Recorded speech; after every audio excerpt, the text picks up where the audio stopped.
Otaxon yoshingiz nechida? 36 da. Aldab tashamang unaqa. Endi 90 kirib allamasam kerak. 36 mi 36? Bo'pti.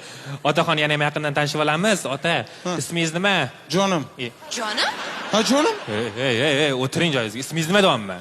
Jonim? Ha, Jonimbek aka, xush kelibsiz. Qanaqa qilib ajrashgansiz shu haqida? Ha, bu yoqqa ajrashib kelish kerakmi?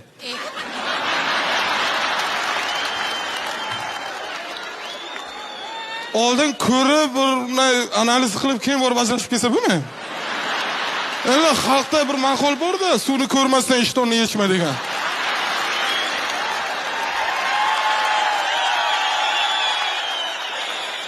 Sizni yoshingizda atak ishton bilan cho'milsa ham bo'laveradi, ota. Xolamni ham yetaklab kelmabsiz-da?